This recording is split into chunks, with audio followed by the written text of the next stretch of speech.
రండి రండి. రండి. అదేంటి పెళ్లి పండ్లు పట్టుకొని పట్టు చీర కట్టుకోకుండా పాత చీర కట్టుకున్నావు? మరేం లేదు, బంధువులందరూ వస్తున్నారు కదా, వాళ్ళని పలకరించడంతోనే టైం అయిపోతుంది. మండపానికి వెళ్ళేటోడు కట్టుకుందాంలే నాగా. సర్లే, నేను వచ్చేసాను కదా, ఆ పనులు నేను చూసుకుంటాను, నువ్వు వెళ్ళి పట్టు చీర కట్టుకోపో. భలే దాని అత్తయ్య, మీరు మా అతిథులు. మీకు పనులు చెప్పి మిమ్మల్ని ఇబ్బంది పెడతామా? ఇదిగో ముందు టిఫిన్ సంగతి చూడు, త్వరగా మండపానికి వెళ్ళాలి. అవును గాని రేవతి ఎక్కడా? మేడపైన ఉందా? వాళ్ళ ఫ్రెండ్ ఇంటికి వెళ్ళింది, వచ్చేస్తుంది. అదేంటి పెళ్లి కూతురు పెళ్ళేంత వరకు బయటికి వెళ్ళకూడదని తెలీదా నీకు? అత్తయ్య, ఇంకా సేపట్లో బండొస్తుంది, మన మంటపానికి వెళ్ళాలి. ముందు తయారని చెప్తాను. మండపం సంగతి సరేనా? మేము వచ్చినప్పటి నుంచి చూస్తున్నాం, అమ్మాయి కనిపించదే. అదే మన బ్యూటీ పార్లర్కి వెళ్ళింది, వచ్చేస్తుంది. ఏమో అత్తయ్యకి ఏం కావాలో చూడు, త్వరగా మండపానికి వెళ్ళొద్దు. అత్తయ్య, మీరు త్వరగా తయారని చెప్తాను.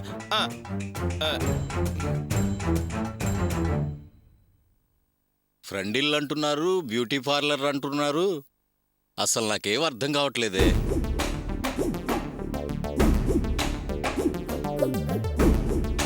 ఒరే మాధవా, అంతా సవ్యంగా జరుగుతున్నట్టేనా?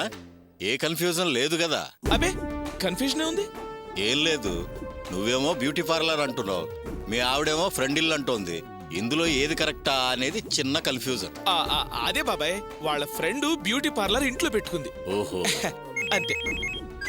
ఒక్క నిమిషం బాబాయ్.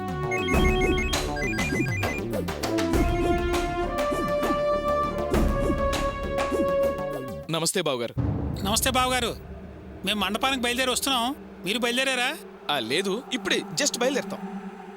మండపంలో మా బంధువులంతా వెయిట్ చేస్తున్నారు, మీరు త్వరగా బయలుదేరండి. ముందు మీరు బయలుదేరండి, తర్వాత మేము బయలుదేరుతాం. సరిగ్గా మంటపం దగ్గర అందరం కలుసుకోవచ్చు. ఓహో అలాగా.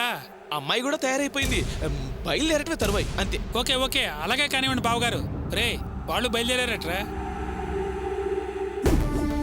ఏ నమ్మకంతో ఇంకా నిజాన్ని దాచిపెడుతున్నారండి? నాకు చాలా భయంగా ఉంది. కాముగా వెళ్లి పెళ్లి కొడుకు వాళ్ళకు నిజం చెప్పేద్దాం. ఇక్కడ మనిషి మనిషికి సమాధానం చెప్పడం నా వల్ల కావటం లేదు, గుండె దడదడలాడుతోంది. పిచ్చిదానిలా మాట్లాడుకో. నిజం చెప్పి మన గౌరవ మర్యాదలు గాల్లో కలిపేయమంటావా? ఒక పక్క అమ్మాయిని వెతకడానికి మనుషులు పంపించారు, చివరి నిమిషంలోనైనా అమ్మాయి ఫలానా దగ్గరుందన్న వార్తొస్తే ఇప్పుడు పెళ్లి ఆపి అప్పుడేం చేద్దామే?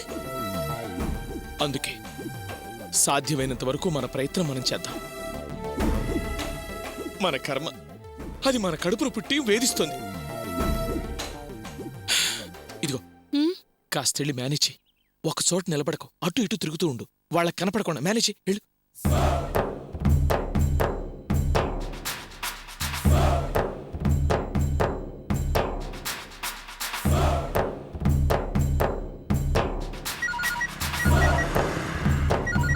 చెప్పండి బాస్. రేయ్, ఏం చేస్తున్నారా? మీ దగ్గర నుంచి ఏ కబురు రాలేదేంట్రా? అసలు నా కూతురు ఉందా చచ్చిందా?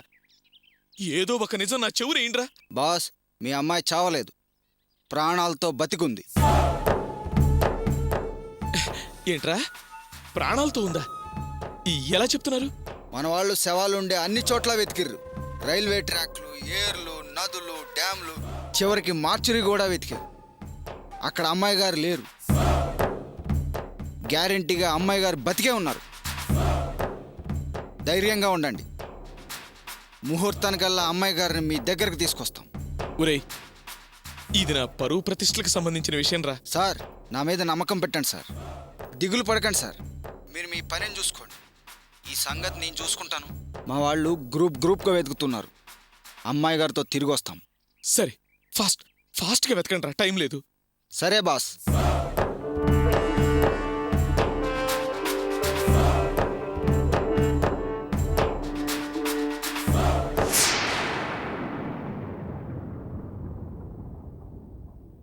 అదేంటత్తయ్య, మీరు కూరగాయలు కోస్తున్నారు, అర్చన లేదా? అది వెనకాల బట్టలు ఆరేస్తోంది.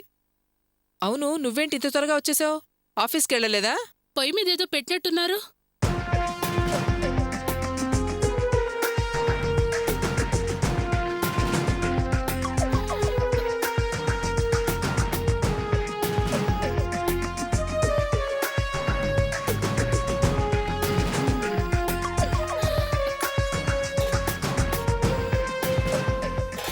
అత్తయ్యా, పప్పు ఉడికింది.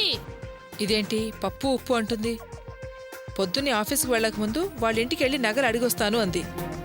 పైగా ఆఫీస్కి వెళ్లకుండా ఇంటికి వచ్చిందేంటి? అత్తయ్య రసానికి చింతపండు నానబెట్టాను. బెండకాయ కూర చేయమంటారా పులుసు చేయమంటారా?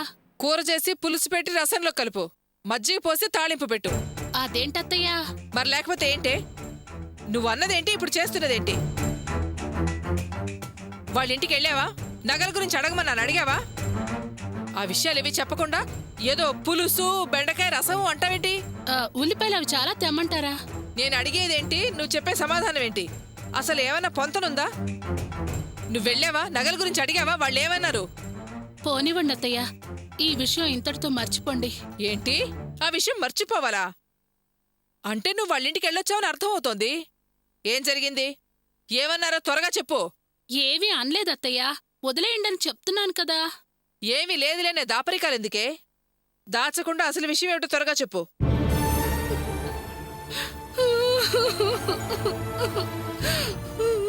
జయంతి, ఎందుకు అలా ఏడుస్తున్నావు? అక్కడ జరగకూడదేమన్నా జరిగిందా? అనరాని మాటలన్నీ అన్నారత్తయ్య. పోనీలేండి, పట్టువాళ్ళు ఎప్పుడు చెడ్డవాళ్ళు కాదుగా. ఏమన్నారు? ఆ రాక్షసి మనసును బాధ పెట్టే మాటలే అనుంటుంది, అందుకే నువ్వు ఏడుస్తున్నావు. నిజం చెప్తావా లేదా? లేకపోతే నేను వెళ్ళరావాల్సి ఉంటుంది. ఆ భాగ్యం దాని బుద్ధి చూపించింది అత్తయ్య. నేనేమన్నా కానిది లేనిది అడగడానికి వెళ్ళానా? మనకి రావాల్సిన వస్తువులేగా అడగడానికి వెళ్ళింది. నేనెళ్ళాను కాబట్టి సరిపోయింది అత్తయ్య. అదే మీరెళ్ళుంటే పెద్ద కురుక్షేత్ర యుద్ధమే జరుగుండేది. అదన్న మాటలకి మీరైతే దాని గొంతు నలిపి చంపేసి ఉండేవాళ్ళు. అసలేమంతది? పోనీండి అత్తయ్య, వాళ్ళ పాపం వాళ్ళది. జయంతి, తిన్నగా సమాధానం చెప్తావా లేదా? ఏమందో తెలుసా అత్తయ్య? పెళ్లి రోజుకల్లా నగలు ఇచ్చేస్తారన్నారు. ఎప్పుడు ఇస్తారండి అన్నాను. అంతే, కళ్ళు దాగిన కోతి నిప్పు తొక్కినట్టు ఎలా ఎగిరెగిరి పడుతుందో అలా ఎగిరెగిరి పడుతూ, ఏంటి నగలు ఇవ్వాలా? ఎందుకు ఇవ్వాలే నగలు? అర్చనేమన్నా నా కొడుకుతో కాపురం చేసిందా? ఊళ్ళన్నీ తిరిగొచ్చి ఎక్కడెక్కడో కాపురాలు చేసింది, అది చెడిపోయింది, మా కాపురాలు చెడగొట్టింది. అలాంటి దానికి నగలివ్వాలా? నగలిచ్చే ప్రసక్తే లేదు. ఏం చేసుకుంటారో చేసుకోపోండని మొహాన్ని తలుపేసింది అత్తయ్య. అయ్యయ్యో, ఏంటండి అలా మాట్లాడుతున్నారు? మీరు మాట్లాడేది అస్సలు న్యాయంగా లేదు.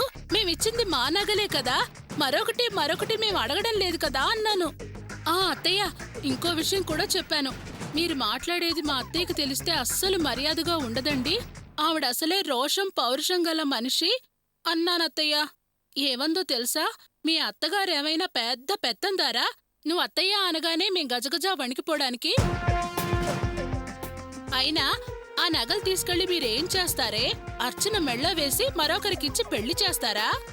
అయినా మీ అత్తయ్య చేసినా చేస్తుందిలే.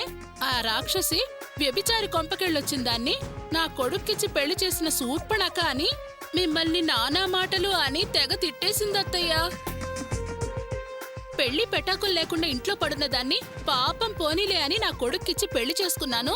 ఆ తతంగానికే బోలెడంత వేస్ట్. ఆ వగలాడి ఏనాడైనా వచ్చి నా కొడుకుతో కాపురం చేసిందా? నువ్వే మొహం పెట్టుకుని నగలడగడానికి వచ్చావే? ఇంకోసారి నగల పేరు చెప్పి మీ ఇంటి వాళ్ళెవరైనా ఈ ఇంటి దరిదాపులకు వచ్చారా? మర్యాద దక్కదని నా గొంతు పట్టుకుని బయటికి గెంటేసినంత పని చేసిందత్తయ్య. అదన్న మాటలు నాకే కంపెర పుట్టించాయి. ఆ మాటలన్నీ మీకెలా చెప్తానత్తయ్యా? మీరేదో బలవంతం చేశారు కాబట్టి ఈ మాత్రమైనా మీతో చెప్తున్నాను. ఇన్ని మాటలందా? అసలు మనం తప్పు చేసామే. ఈ విషయం దాని దగ్గర కాదు, నగలు తిరిగిస్తా అన్న వాణ్ణి అడగాల్సింది. వాణ్ణి అడుగుతాను. అన్న మాట మీద ఉంటాడో ఏమంటాడో తేల్చుకొస్తాను. వద్దత్తయ్యా, మీరు అలాంటి పని చేయకండి అత్తయ్యా. ఈ పాటికి భాగ్యం కొడుకు చేరేయాల్సినంత చేరేసే ఉంటుంది. పోనీయండి అత్తయ్యా, ఈ విషయం ఇంతటితో వదిలేద్దాం. ఏంటి వదిలేయాలా? ఎందుకే వదిలేయాలి?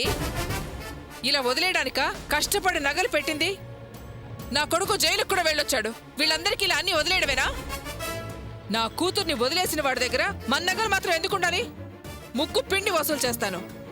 అది నోటికొచ్చినట్టు మాట్లాడితే పడుండడానికి చేతకాని వాజమ్మలవా? దాని కొడుకు దగ్గర ఆ నగల సంగతి తేల్చి తెలుస్తాను. నువ్వు ఆ వంట పని చూసుకో. అత్తయ్య, అత్తయ్య,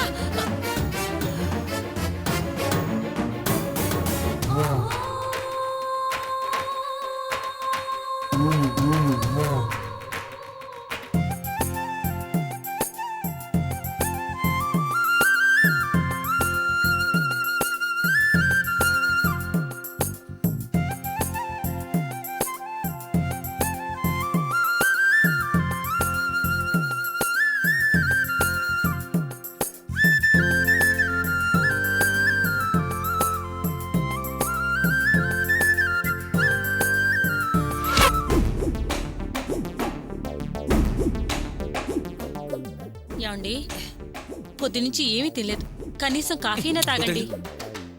వెళ్ళు.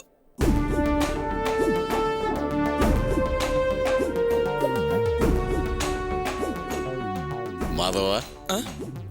టైం అయింది బయలుదేరదాం అంటే అదుగో బయలుదేరదాం ఇదిగో బయలుదేరదాం అంటావు గాని బయలుదేరవే. బయలుదేరడానికి ఇబ్బంది గాని పెళ్లికి ఏమైనా ఇబ్బంది ఉంటే అసలు ఏమైందో ఏం జరిగిందో చెప్పు. అబే ఏ లేదు బాబాయ్. మరి ఒక్క నిమిషం. ఏంటీడు? చెప్పండి బావగారు. ఇంకా బయలుదేరలేదా బావగారు? అంటే ఏడు బావగారు ఇంకా బయలుదేరలేదా? మేము మండపానికి వచ్చి గంట అయింది. మా బంధువులంతా అమ్మాయి ఎక్కడా అని అడుగుతున్నారు. సమాధానం చెప్పడం మా వల్ల కావట్లేదండి. మరేం లేదు బావగారు. ఇంట్లో బయలుదేరదామంటే పెద్దవాళ్ళు పంచాంగం చూసి బయలుదేరండి అన్నారు, అందుకే ఆగిపోయాం. ఓహో అలాగా. ఇంకా సేపట్లో బయలుదేరతాం. బావగారు, మంటపంలో అన్ని ఏర్పాట్లు బాగున్నాయి కదా? మర్యాదలు బాగా జరుగుతున్నాయి కదా? అదే ఆ క్యాటరింగ్ వాళ్ళు అన్ని అందిస్తున్నారు కదా? ఆ ఇబ్బంది లేదు, అన్ని సక్రమంగా జరుగుతున్నాయి. బంధువులే అమ్మాయిని చూడాలి అంటున్నారు. వచ్చేస్తున్నాం బావగారు. సరే సరే, త్వరగా బయలుదేరండి.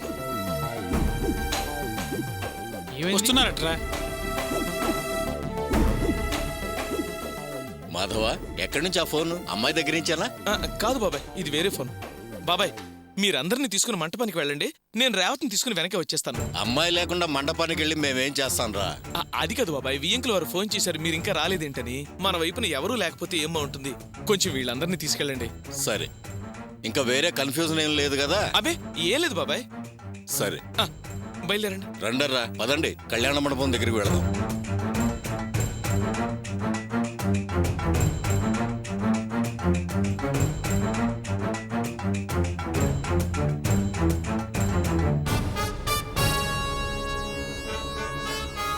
ఏమండి నాకెందుకో చాలా భయంగా ఉంది.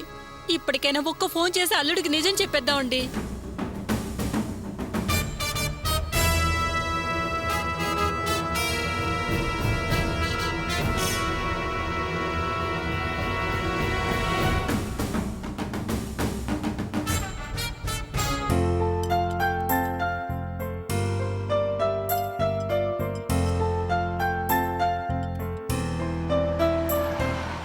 ఇదే ఇక్కడ ఆపం.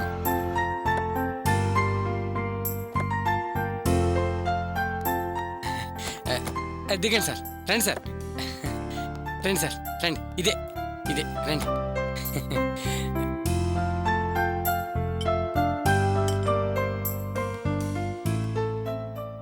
రండి సార్, రండి. సార్, వీడే నా ఫ్రెండ్ గోపి. నేను చెప్పాను కదరా గోపి, మీరు పెద్ద కంపెనీకి ఓనర్. ఆ సార్ పేరు శివశంకర్. నమస్కారం అండి. మీరు సార్ గారి పార్ట్నర్ దాస్. నమస్తే సార్. నమస్తే సార్. రే అన్నా, కుర్చీలు పట్రా. తెస్తున్నానా? పర్వాలేదు గోపి. గోపి, సార్ కంపెనీలో 10-15 కార్లు ఉన్నాయి. వాటిని సర్వీసింగ్ చేయడానికి మంచి మెకానిక్ కావాలన్నారు. అందుకే సార్ నీ దగ్గరికి తీసుకొచ్చా. ఏం తీసుకుంటారు సార్? ఏం వద్దు గోపి, శివ మీ గురించి అంతా చెప్పాడు. ఒకసారి షెడ్ చూసి వెళ్దామని వచ్చాము. పర్వాలేదు, షెడ్ పెద్దదే. సంతోషం అండి. రే 2 కూల్ డ్రింక్లు పట్రా. అలాగే గోపి, అవేం వద్దయ్యా. అయ్యో దానికేం పర్వాలేదు సార్.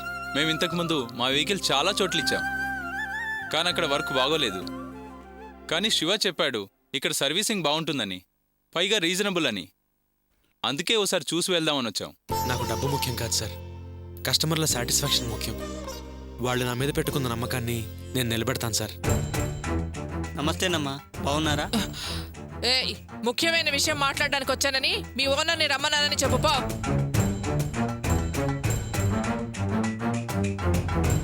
సార్, మీరు గోపితో మాట్లాడుతుండండి, నేను ఇప్పుడే వస్తా. ఓకే.